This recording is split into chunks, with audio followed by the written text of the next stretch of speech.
प्यारे बच्चों नमस्कार।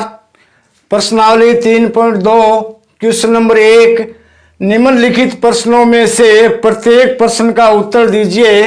इसमें पहला पार्ट है, कार्तीय तल में किसी बिंदु की स्थिति निर्धारित करने वाली क्षैतिज और ऊर्ध्वाधर रेखाओं के क्या नाम हैं। अब देखो, मैंने अपने आपको पहला जो चैप्टर है यानी निर्देशांक ज्यामिति का जो परिचय बताया था, उसमें ये बातें आपको बताई थी। एक बार फिर दोहरा देता हूं, आप उसको फिर ध्यान से समझना। जैसे मान लो ये बोर्ड है, इसको तल या समतल या इसी को अपन क्या बोलते हैं, कार्तीय तल बोलते हैं। क्यों बोलते हैं कि ये जो कार्तीय नाम इसलिए दिया है कि ये जो वैज्ञानिक था, जो रूस का जो गणितज्ञ था, उसने रेने दकार्ते ने उसने इस पद्धति को विकसित किया सबसे पहले। तो उसके सम्मान में ये जो तल है, इस तल का नाम क्या बोलते हैं, कार्तीय तल बोलते हैं। अब देखो, ये कार्तीय तल में ये दो रेखाएं इस प्रकार से एक दूसरे को क्या है, प्रतिच्छेद करती है, मिलती हैं। तो इन दोनों रेखाओं को, ये जो रेखा यानी आड़ी रेखा, इसको अपन क्या बोलते हैं, क्षैतिज रेखा बोलते हैं। क्या बोलते हैं, क्षैतिज रेखा। और ये जो सीधी खड़ी रेखा है, इसको अपन क्या बोलते हैं, ऊर्ध्वाधर रेखा। इसको क्या बोलते हैं, ऊर्ध्वाधर रेखा। अब देखो, इसका और नाम भी है। ये तो प्रश्न में पूछा है कि कार्तीय तल में किसी बिंदु की स्थिति निर्धारित करने वाले क्षैतिज और ऊर्ध्वाधर रेखाओं क्या नाम है। अब देखो, जहां दोनों रेखाएं प्रतिच्छेद करती उस जगह नाम क्या है, ओ यानी मूल बिंदु। अब यहाँ एक्स है और इस साइड में क्या है, एक्स डैश। इसी प्रकार ऊपर वाई है और नीचे क्या, वाई डैश। तो ये जो रेखा है एक्स ओ एक्स डैश यानी या एक्स डैश ओ एक्स, इसको क्या बोलते हैं, एक्स एक्सिस बोलते हैं। क्या बोलते हैं, एक्स एक्सिस। समझ में आ गया ना। तो क्षैतिज रेखा का नाम क्या है, एक्स एक्सिस। इसी प्रकार ये जो ऊर्ध्वाधर रेखा है यानी एकदम से खड़ी रेखा है, हॉरिजॉन्टल रेखा है, इसको वाई ओ वाई डैश, इसको क्या बोलते हैं, वाई एक्स। इसको क्या बोलते हैं, वाई एक्सिस बोलते हैं। तो क्षैतिज रेखा इसका नाम क्या है, एक्स एक्सिस है, और जो ऊर्ध्वाधर रेखा उसका नाम क्या, वाई एक्सिस है। इसी प्रकार क्वेश्चन नंबर 2, इन दो रेखाओं से बने तल के प्रत्येक भाग का नाम बताइए। अब देखो, कोई भी तल है या समतल है, उसमें दो रेखाएं अपनी इस प्रकार से खींचते हैं। तो खींचने से ये जो पूरा तल है ना, ये पूरा तल 4 भागों में डिवाइड होता है। कितने भागों में, 4 भागों में। जैसे पहला भाग ये हो गया, दूसरा भाग ये हो गया, तीसरा भाग ये हो गया, चौथा भाग ये हो गया। ये बात मैंने शुरुआत के चैप्टर में बताई थी, जब ये अपने प्रश्नावली शुरुआत की थी उसमें। यानी दो प्रतिच्छेद रेखाएं होती हैं, आपस में प्रतिच्छेद करती हैं, तो पूरे तल को क्या है, 4 बराबर भागों में बांट देती हैं। प्रत्येक भाग को अपन क्या बोलते हैं, चतुर्थांश बोलते हैं। क्या बोलते हैं, चतुर्थांश। तो क्वेश्चन नंबर 2 का आंसर कितना हो गया, चतुर्थांश। यही दे रखा है, इन दो रेखाओं से बने तल के प्रत्येक भाग का नाम बताइए। प्रत्येक भाग का नाम क्या है, चतुर्थांश। पहले का ये हो गया एक्स एक्सिस और वाई एक्सिस। अब इसके बाद में 3 है, उस बिंदु का नाम बताइए जहां ये दोनों रेखाएं प्रतिच्छेद करती हैं। प्रतिच्छेद का मतलब मिलती हैं। तो देखो, यहाँ ये दोनों रेखाएं आपस में मिलती हैं, तो जहां दोनों रेखाएं मिलती हैं उसको क्या बोलते हैं, मूल बिंदु बोलते हैं। क्या बोलते हैं उसको, मूल बिंदु। मूल बिंदु को प्राय कर किस से लिखते हैं, ओ से लिखते हैं। मूल बिंदु किस से लिखते हैं, ओ से। ओ का मतलब ओरिजिन, ORIGIN, ओरिजिन। इसको इंग्लिश में बोलते हैं, इसलिए इसके शुरुआत के अक्षर से इसको लिखते हैं। तो ये तीनों क्वेश्चन हो गए। पहले दोनों रेखाओं का नाम बता दिया, एक्स एक्सिस और वाई एक्सिस। दूसरा चतुर्थांश, प्रत्येक भाग को क्या बोलते हैं, चतुर्थांश। तीसरा, जहां दोनों रेखाएं प्रतिच्छेद करती हैं उसका नाम क्या है, मूल बिंदु। अब देखो बच्चों, क्वेश्चन नंबर 2। क्वेश्चन नंबर 2 में इस प्रकार से आपको एक आकृति दे रखी है। अब देखो, इस आकृति में अलग अलग जगह पे क्या है, बिंदु इंगित किए गए हैं। इन बिंदुओं को अपने को जगह बतानी है, या कोई बिंदु दिया गया उसका नाम बताना है, किस प्रकार से बताना है, अलग अलग क्वेश्चन दिए गए हैं। अब क्वेश्चन नंबर 2 में पहला पार्ट है, बी के निर्देशांक। अब देखो, ये जो आकृति दे रखी है, इसमें सबसे पहले देखो बिंदु बी कहाँ है, ये यहाँ पर अंकित है। समझ में आ गया ना, बिंदु बी देख लिया। अब उसके बाद में अपने क्या करना है, इसकी निर्देशांक बतानी, यानी इसकी जगह बतानी है। निर्देशांक मतलब क्या है, इसकी जगह बतानी है, कौन सी जगह के ऊपर स्थित है। तो देखो, सबसे पहले ये जो आड़ी रेखा है, इसको अपने एक्सिस बोलते हैं या क्षैतिज रेखा बोलते हैं। दूसरी जो खड़ी रेखा, इसको वाई एक्सिस या ऊर्ध्वाधर रेखा बोलते हैं। तो सबसे पहले जो मान है, इस अपने एक्स एक्सिस रेखा पर देखेंगे, यानी क्षैतिज रेखा पर देखेंगे। देखो, सबसे बीच में क्या होता है, 0। 0 की इस साइड यानी एक्स वाली साइड में क्या है, मान हमेशा प्लस का आता है। और ठीक इसके विपरीत साइड में मान क्या आता है, माइनस का आता है। तो अब ये बिंदु बी देखो, माइनस वाले ने एक्स एक्स पे माइनस के ऊपर कहाँ, कौन से बिंदु, 5 के ऊपर है, कितने पे स्थित है, -5 के, तो एक बिंदु तो इसका क्या हो गया, -5। अब उसके बाद ऊपर y की तरफ चलेंगे तो y की साइड में देखो, y में ऊपर प्लस आता है ना, 1 और 2 यानी 2 के सीध में है, कहने मतलब y का मान कितना है, +2, और x के ऊपर कहां पर स्थित है, -5 के ऊपर। तो x की जगह क्या रख दिया, -5, y की जगह क्या रख दिया, 2। ये क्या है, बिंदु B के निर्देशांक आ गया, यानी बिंदु B का ये स्थान आ गया।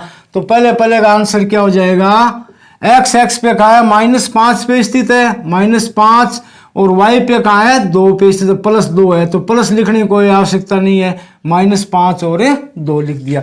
अब इसमें लिखते वक्त ध्यान रखना है, पहले x का लिखना है, समझ में आ गया, उसके बाद में क्या है, y का लिखना है। ये अंग्रेजी के अक्षर x y है ना, उसी प्रकार क्रम से लिखना है, पहले x x का मान रखेंगे, उसके बाद में y x का मान रखेंगे। तो ये जो बिंदु B है, x x पे कहां पे है, -5 है, तो पहले -5 लिख दिया, y की साइड में कहां है, +2 पर है, तो y की जगह क्या रख दिया, +2, प्लस लगाने की कोई आवश्यकता नहीं, इनको क्रम से लिखेंगे, पहले x का मान फिर और y का मान। अब देखो इसके बाद दूसरा है c के निर्देशांक। अब देखो इस डायग्राम में आपको c कहां दिखाई देता है, सबसे पहले देखो ये यहां है c, समझ में आ गया ना। तो पहले x पे मान देखेंगे, तो x पे देखो c इस साइड में है, इस साइड में ना, तो यहां चलेंगे 1 2 3 4 5 पे है, c कहां पे है, 5 में, यानी x की जगह बिंदु कितना आ जाएगा, 5, यानी x का मान कितना आ जाएगा, 5 की, या 5 के सीध में स्थित है। इसके बाद y पे देखो, अब देखो आपकी और y नीचे की साइड में, ये बिंदु नीचे की साइड का मतलब क्या है, y का मान माइनस में आएगा, y ऊपर क्या होती है, प्लस, नीचे क्या होता है, माइनस। तो ये बिंदु जो c है, y की तरफ क्या है, माइनस की साइड में स्थित है, और माइनस साइड में c के सिधाई में कितना है, माइनस का 5 है, तो y का मान कितना आ जाएगा, -5। तो इसको इस प्रकार से लिखे, बिंदु C के निर्देशांक, x का कहाँ है, 5 है, तो x जगह क्या लिख देंगे, 5, y का है -5 पे है, तो y की जगह क्या लिख देंगे, -5, यानी बिंदु C के निर्देशांक कितने हो गए, 5 और -5। अब देखो क्वेश्चन नंबर 3, निर्देशांक -3 -5 द्वारा पहचाना गया बिंदु। निर्देशांक -3 यानी x का मान भी कितना है, -3, और y का मान भी कितना है, -3। तो देखो x का मान -3 कहाँ है, माइनस आएगा तो इस साइड से देखेंगे, -1 -2 -3 यहाँ गया। अब इसी प्रकार y का कितना, -5, तो -1 -2 -3 -4 -5, तो हम दोनों बिंदु है यहाँ इस जगह पे क्रॉस हो रहे हैं, इस जगह पे मिल रहे हैं, तो इस बिंदु का नाम क्या है, E है, इस बिंदु का नाम क्या हो जाएगा, E। तो यहाँ इसके आगे इसका उत्तर लिख देंगे E। उसके बाद में क्वेश्चन नंबर 4, निर्देशांक 2 -4 द्वारा पहचाना गया बिंदु। अब देखो इसमें अब की बार एक प्लस दे दिया, एक क्या दे दिया, माइनस। तो पहला मान है वो किसका है, x का है, यानी उसको क्षैतिज रेखा पे x एक्सिस पे देखेंगे तो x पे 2 प्लस का है, तो ये 1 और 1 2 यहाँ हो गया। उसके बाद माइनस का कितना है, -4, यानी y की साइड है माइनस देखनी है, तो -1 -2 -3 -4, तो -4 और 2, यानी ये दोनों बिंदु यहाँ पे मिल रहे हैं, यहाँ पे क्रॉस हो रहे हैं। इस बिंदु का नाम क्या दे रखा है, G। तो इसका आंसर कितना आ जाएगा, G। यही लिख देता हूं, आगे आपको समझने में कोई दिक्कत नहीं आएगी, लिख दिया, यानी इसका आंसर कितना है, G। उसके बाद क्वेश्चन नंबर 5 है, D का भुज। अब एक बात ध्यान रखो, ये 2 शब्द है, ये मैंने पहले नहीं बताए थे, एक है भुज और दूसरा है कोटि। तो x का जो मान आता है उसको अपन क्या बोलते हैं, भुज बोलते हैं, y का जो मान आता है उसको क्या बोलते हैं, कोटि। अब देखो जैसे मान लो एग्जाम्पल है, पहले का अपने आंसर कितना निकाला था, -5 और 2 निकाला था, इसमें पहला जो मान है वो किसका है, x का, तो इसको अपन भुज भी बोलते हैं। दूसरा मान किसका है, y का, इसको अपन क्या बोलते हैं, कोटि। कहने मतलब x का जो भी निर्देशांक आएगा उसको क्या बोलेंगे, भुज, और y का जो आएगा उसको क्या बोलेंगे, कोटि। अब इसमें क्या दे रखा है, D का भुज। अब देखो इस आकृति में आपको D कहां दिखाई देता है, देखो ये यहाँ पर D अंकित है, D है। अब इसमें क्या पूछा, D का भुज, भुज का मतलब सिर्फ x का मान पूछा, भुज का मतलब क्या होता है, सिर्फ x का मान पूछा, y का मान अपने को नहीं निकालना है।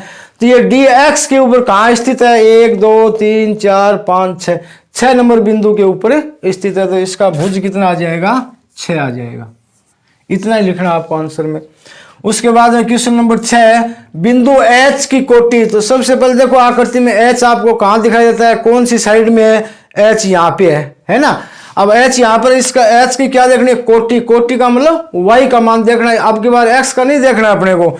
तो Y यानी ये H इस साइड में, नीचे की साइड में, इसका मतलब Y का मान पक्का है, माइनस आएगा। अब कहाँ Y का मान देखो, -1, -2, -3। अब ये -3 की सीधाई में H है, तो इसका बिंदु H की कोटि कितनी आ जाएगी, -3 आ जाएगी। बिंदु L के निर्देशांक। इसके बाद में आगे वाला क्वेश्चन है बिंदु L के निर्देशांक। अब देखो इस आकृति में बिंदु L कहाँ है, ये ऊपर ऊपर दिखाई दे रहा है आपको, y एक्सिस के एकदम से ऊपर है, समझ में आ गया ना। अब इस बिंदु के निर्देशांक बताने।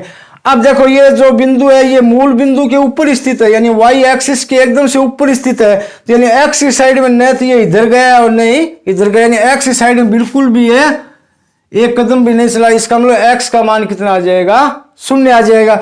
अब y के ऊपर देखो 1 2 3 4 5, y पे कौन से बिंदु पर स्थित है, 5 पर, तो y की जगह क्या लिख देंगे, 5।